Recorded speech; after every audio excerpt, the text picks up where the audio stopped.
this being a more task-based syllabus, that we're no longer saying, this week we're doing present tense and exactly right, these grammar ideas or vocabulary, but rather, sure, we're going to do grammar in this unit, but it's all about how to be able to get around.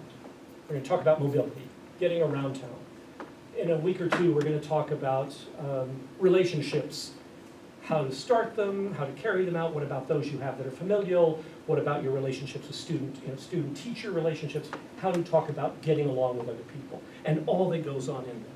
Where I'd like to think, and I'm going to put out there for you to think as I finish up here, where we're going is toward a transformational syllabus. A syllabus that is, and I'm going back to what Carl said at the very beginning, for our students to get it when they're having, whether it's in Lyon during a study abroad program, or if it's in our classrooms when they're doing one of their presentations from a page of posted material, that aha moment that's not simply I get it, as in, oh, now I know what the past tense of ser is, but I get it, why we do what we're doing. I get why I really want to know more French. I get it why I've got to make that trip to Montpellier. Right? That moment where students make the connection that they're making a contract with themselves to continue the study of these incredible languages and cultures. So, if you look at that last column, this is all about humanistic learning.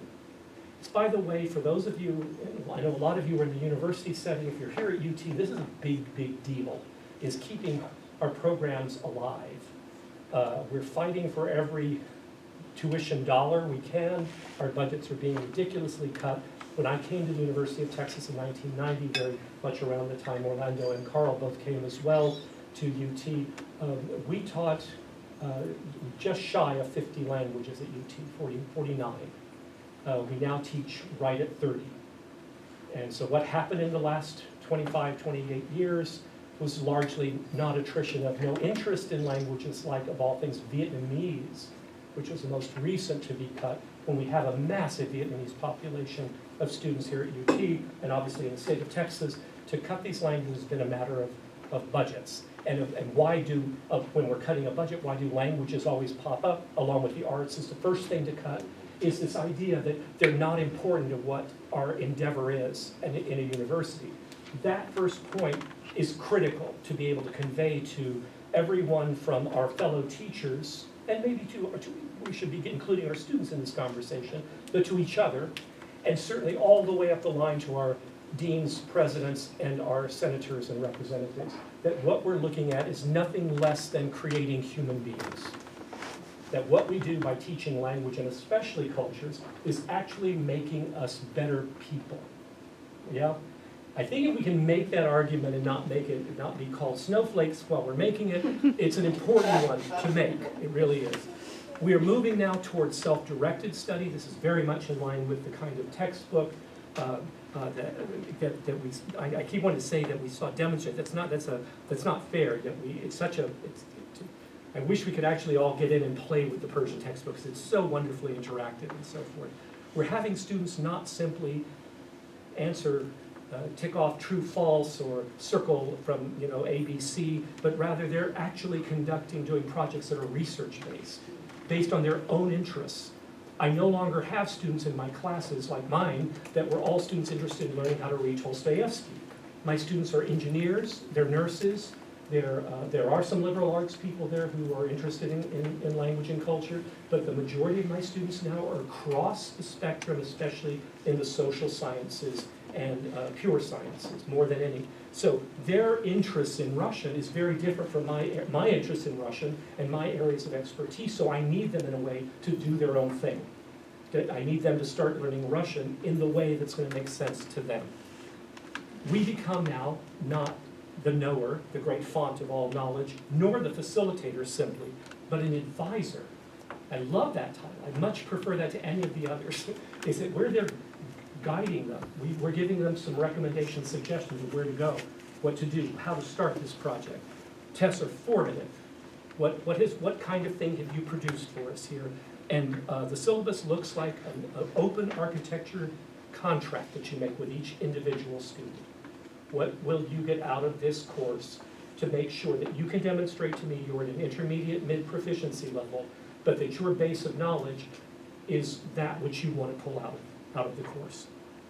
In a more detailed way, and again, I just won't read all this to you as well, but what we're moving from, if you look at the left-hand column, let me get my cursor back, is moving from the transmission of knowledge to the transaction, being able to do something in the language here. So we're moving from, as we saw earlier, grammar translation courses to a notional functional syllabus to, this is my generation now, audiolingual methods, to things like TPR, Total Physical Response Direct, and Suggestopedia, to here's where we're somewhere in here now, where we moved out of communicative toward learning, community, language, structural, situational learning, and we're now creeping into, the content-based instructor, very learned center of transformational instruction, where our language classes are not simply creating a good speaker of French, but rather a transformed human who also speaks extremely good French and understands French culture that's appropriate to that kind of level of speech. So a couple of descriptors, I'm not going to read this, but just some ideas of what in a cultural proficiency guidelines, what would a novice speaker look like. It's very similar to what we would see in ACTFL and what someone at the senior level, professional level, would see. And you would see deeper knowledge of the components of the region, cultural knowledge and experience. He or she can write and deliver substantive briefings and so forth. Finally, before I get to the last bits to give you a chance to play with these, what we're looking at ultimately in trying to develop a full, now remember, not so much a syllabus, but a curriculum around this, are thinking of ourselves as teachers, showing our students how to develop and express their attitudes toward the new language and culture, their knowledge, how they show that, what can they do, and what skills do they have, and more importantly, get them to observe, see what's going on, state it, describe what's going on, explore it on their own. If it means going on a study abroad experience, yay, great, that's probably the best of all, but not everyone has the $7,000 it takes to do a good study abroad program or the time to do it, so you can do it online, virtually, but to explore in the culture, and ultimately then be able to both self-evaluate and be evaluated in a meaningful way. It means the students increase their world knowledge, they very much increase their self-awareness. Who am I in my, this goes back to what Carl was saying earlier, who am I as a US citizen? In my case, a Mexican-American growing up in Texas, educated in the Northeast, having lived 6 years in Russia, what does that mean? What now is the total package that you get in terms of my worldview? Who am I? Tells me more about my own identity. And I should be able to start understanding my own personal transformation. The fact that we make our students comfortable with ambiguity.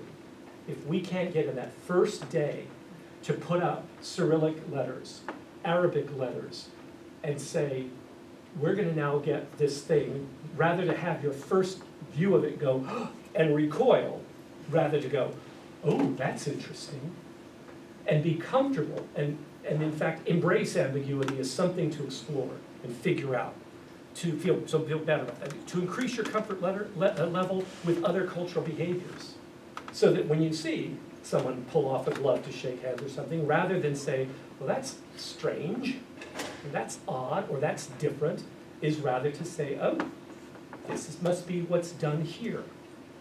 I need to kind of make a mental note the next time I shake hands, right? Be able to adapt to the changing culture and to understand the changes in your own perception of the world. Actually, that last one, I should put it like, it's already in all caps, but I don't know how to make it except make it sparkle. You see, that's the goal of goals. When we start to realize that we are having those aha moments every single day we're in class. It's cool, it's really cool. So, what do these look like? Let me get out of that. What does it all look like? Let's try it. I'm going to skip the web-based practice because this is kind of old hat. I've done this that these are kind of putting up the usual suspects of exercises we might give students to do outside of class just to start developing their cultural awareness. But in these last minutes, let me just give you one or two quick examples of how simple it is from day 1 through day 2063.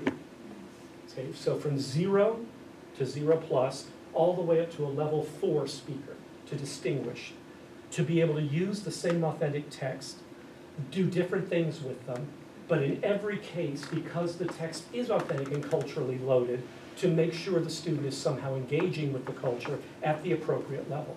What's so great is, it doesn't mean that when you are able just to say, hello, how are you, my name is, that you fully understand the cultural context at that point, but rather you understand the same appropriate level of culture. You'll see what I mean in 10 seconds here. So I want to just, because they're short, I've picked a few Russian adverts of various kinds. This one just a pure advertisement for Russian candy. And yes, and now I'm going to watch this. Russians love to eat candy. Who doesn't love to eat candy? Who doesn't love to eat candy? So yes, so it's a particular Russian candy, Krasny Oktyabr. It's an old confectionery company from the Soviet days who continue to produce today. But I want it mainly, again, the language is part and parcel of it, but the culture is. So imagine yourself, there's only a handful of Russian speakers here. Who's Russian? And you're like, yay, we're Russian, yay. So yay, we're two of us here, okay. And I know Christian's back, he speaks Russian. He doesn't want to, and of course, so yes, we have lots of Russians here. So try to imagine yourself then, the Russian speakers, as 0 level. I'm full novice, the rest of you are. Is what do you get from this as it washes over you? Imagine me giving you this video on the very first or second day of class. What could you possibly do with it? Well, tell me. Let's take a look. Я вижу эти конфеты, и я вспоминаю свое детство. Отец выбирал самое-самое и всегда баловал нас любимыми конфетами Красного Октября. Проходят годы, а их вкус остается неизменным. Красный Октябрь, встречайте в новой упаковке. 15 seconds of joy. The language, by the way, terrific. It's actually a little narrative. Yeah. So as I get you to higher, I'm going to just quickly say at the higher levels, the text is about such a Proustian moment. You take a bite of this candy, Red October candy, and suddenly you remember your childhood. Right? A bite of candy, you're back, you're 5 years old again, remembering Christmas at home and blah, blah, blah, blah. It's so Proustian, right? You take the bite of the Madeleine, a little tisson, and suddenly, oh, I'm back in Paris, right? It's just like that, and how true is that, by the way? The particular effect of the smell and taste, the texture food has, and how much we associate that with things important, or not always positively, but things that happen in our lives. So I can take this way to the superior level and talk about, come up with your own examples, what food makes you remember, what do you remember when you taste X, right? So I can take this all the way to the advanced level. But right off the first couple of days, what did you see? What could I do with this? You've already got a ton of Cyrillic on the way. There's a ton of Cyrillic. I can start actually very simply. Sort of guess the letters. I could do very simple guess the letters, and that's perfectly great. I'm going to keep with that in terms of the language context. I don't want to lose the language content, but I want to keep it in terms of the culture. Okay. So stick with that. Let's stay with doing just the simple lettering even, and I want to just kind of give some kind of keeping it in the culture of what does the student already know? It's a commercial. What do commercials do? They sell a product or a service. So how's it selling a service or product? And how do we know that if you don't know the language? Well, because you see all of it. You see Garza transported to your childhood. Russians don't smile, do they? Russians don't smile, but candy will make you smile. There it is. There it is. And again, I don't have time to be kind of ripping this apart and spending an entire 75-minute class on it, but you can see how this will spin out, require multiple viewings. Every time the student hears it now, pronunciation has already started, at least oral pronunciation, the ability to recognize different sounds. The student starts to hear, oh, there's this thing called palatalization in Russian. There's and I'm hearing these things, but I'm not being taught these things. This, I would say that I so wish Carl were here. This is language culture. It's the language and culture embedded with each other so that I'm not saying, here's a little bit about culture. Russians do smile. Here's a little bit about language. Oh, there's these great Cyrillic letters, and a third of them look just like Latin letters you're already used to. But rather, here's the brief. What do you get from it? Talk about, and yes, I'm using English. They don't have Russian yet. So I'm doing all this in English. Do one last one. I have a couple here, but of the two, I think I'm going to go with this one. There we go. Let's go with this one, because I'm going to go really from the sublime to the ridiculous here. So a different kind of commercial, how do I put this? I'll just quickly. This is a commercial to convince young men that they should sign up for the Red Army, because it's a great thing to do, right? Okay, take a look. This is from 2010. Подожди, я сама.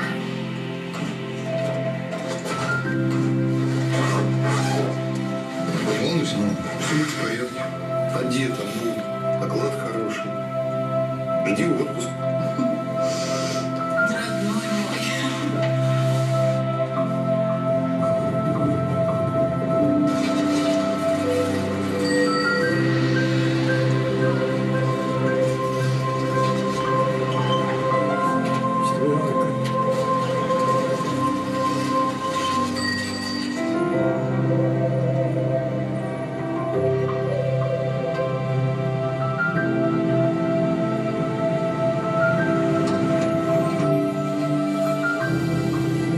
Здравствуйте.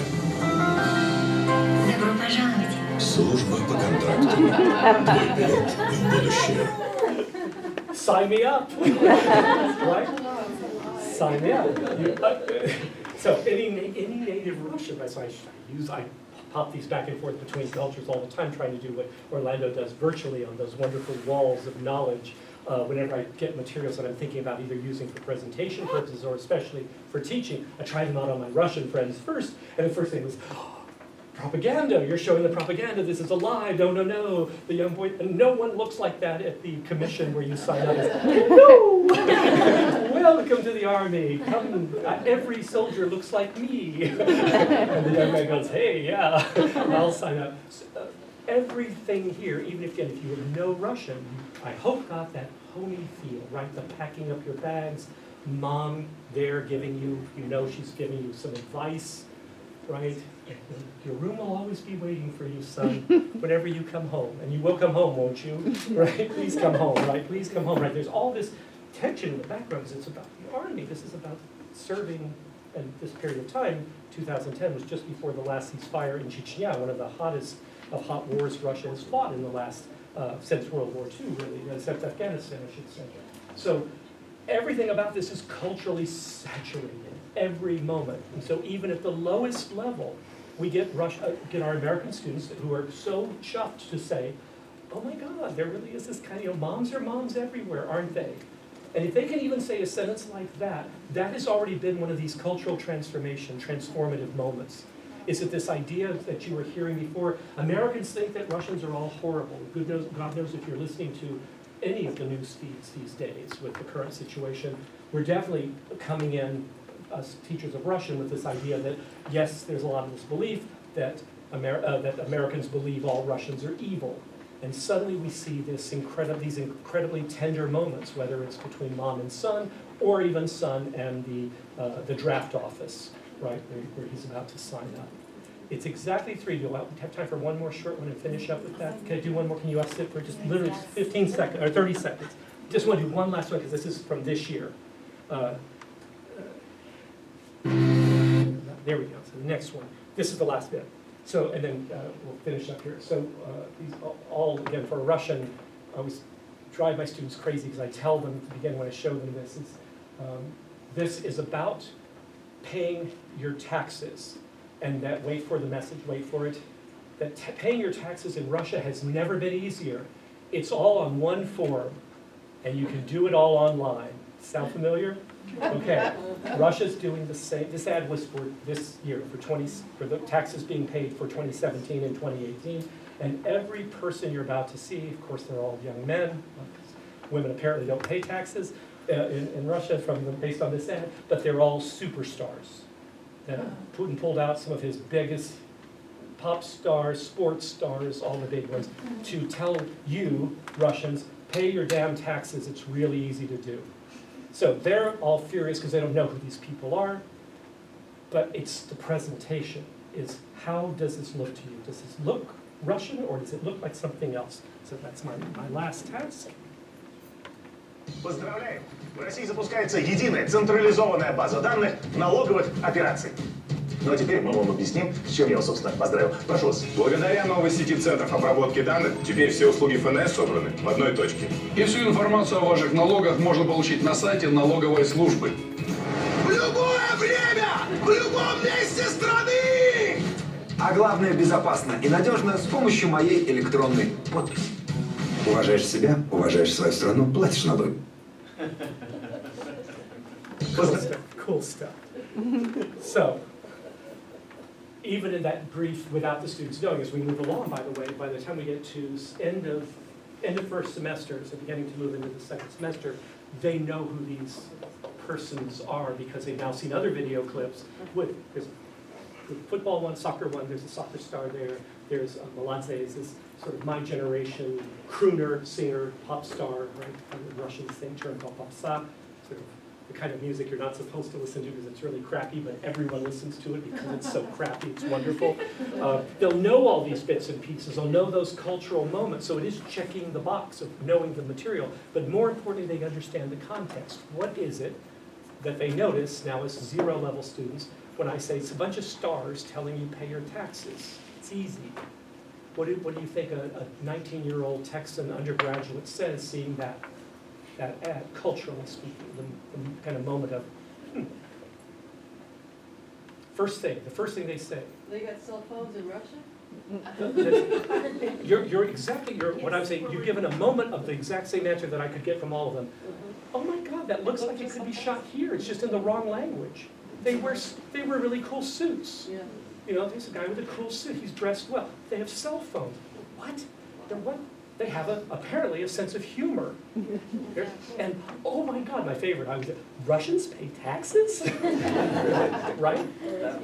With that great intonation, right? It's these first beginnings of everything we show our students.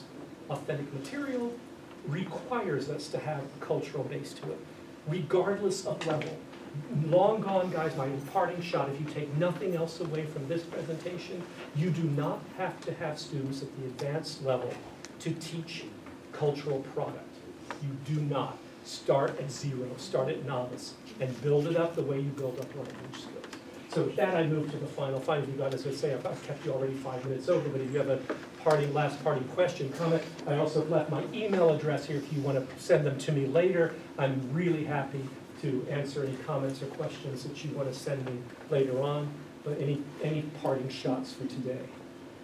And as I said, Anusha's still here, Orlando's still here, Carl had to run off, but any questions, for any of us? Thank you. My pleasure, guys, my pleasure. On the back, at the very bottom of your schedule for today, you'll see there's a website.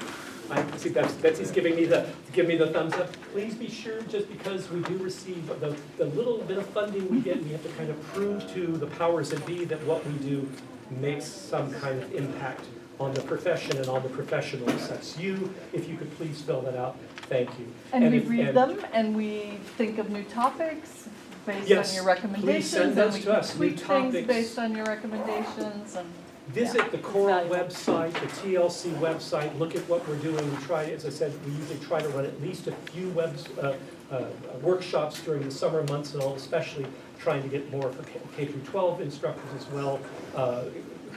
Really, for them, that's the only time off, but we love the ones for the university instructors because it's basically keeping our profession alive and healthy.